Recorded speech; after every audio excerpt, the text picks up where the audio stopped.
nous point couche. La belle princesse est dans son lit. Ouais. Endormie. Et le prince est parti en solitaire. Elle perd ses rêves égarés. Il persévère en soirée. La belle princesse est dans son lit. Elle sourit. Malgré les soirées seules, les coups de gueule, elle attend son prince charmant. Lui, ça fait longtemps qu'il crie. Il crie au génie, il croit en lui. Le moteur tourne, le fait avancer. Mais la roue tourne aussi. Et il n'a pas regardé. Et sur la route, la princesse s'est bagarrée. La princesse gesticule sur le bord. Le prince regarde son testicule et se mord. La princesse, elle est belle. Elle traverse tout. Une femme adverse qui tient le bon bout. Le prince se terre dans son terrier, regarde le verre dans le cendrier. Il croise la mer et des étriers. Il voit les autres et sait briller. Et la princesse s'éteint dans son lit. Elle se morfond de lui. Il a raison, c'est un génie. C'est son amant qui lui dit. Elle voit bien son cœur et sa main et ce qui reste déjà pour demain. Elle voit bien, mais elle est endormie dans son lit. Elle attend son prince charmant qui noie son talent dans des bouteilles à vent, qui nourrissent son corps ou pourrissent de vieux sorts. Il laisse sa princesse, sa réalité et son adresse au coin de la rue pour voir si rien n'était prévu. Il sort dehors, il voit encore et les paupières fermées de la princesse. Elle est armée, c'est une tigresse. La princesse cache son jeu. Elle sait que le prince sera un jour hors jeu.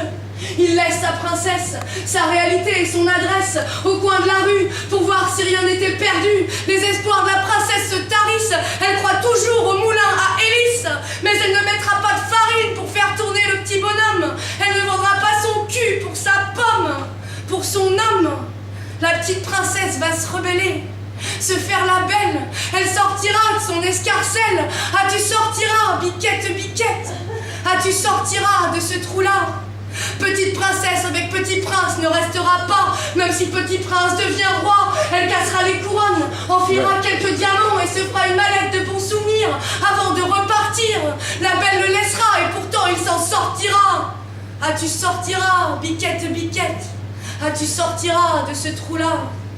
Un troupeau de chèvres et des carottes. La belle, elle, se fera raser la motte. La princesse n'aura pas peur des soirées hautes. Après le dodo dans son lit, aujourd'hui, elle se frotte.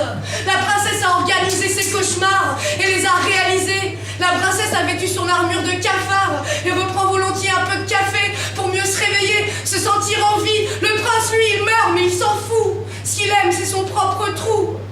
Il se suffit à lui-même, pendant qu'elle, la belle, se sème. Elle est la reine des soirées, vit-elle, vodka.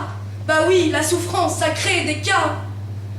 Car le prince, lui, ne souffre plus. Il aime son trou du cul. Elle cherche du réconfort dans des temps forts. Elle s'alcoolise le cerveau, le foie, le rein. Elle a peur du zéro, du moi, du rien. Le prince voit les choses en grand. Il s'offre une poule à Pâques et ramasse 1 million de glands. Elle comptabilise les coups de bite. Elle ironise sur sa flébite. Elle est épuisée et parfois, au fond de son caniveau, elle se dit que le prince avait peut-être pas le niveau. Mais endormie, elle sentait moins les bobos. En attendant le prince pas beau, elle avait moins de chance de chuter sur le goudron. Bien au chaud, au fond des édredons, sur les oreilles, à imaginer que le prince lui ramène des merveilles. Le prince a oublié la princesse depuis longtemps. Je crois qu'il a pris trop de calmant. Le prince perd la boule, il fait des concours de courses de carottes et de petits fours dans son jardin en invitant tous ses copains. Ils viennent jamais, ils savent que le prince est laid et que chez lui il y a que du lait. L'heure est au réveil chez la princesse. Il est 11h du matin. On l'a retrouvée, elle s'était égarée au fond d'un potager. Un prince l'avait déterrée. Merci. Yes, sir!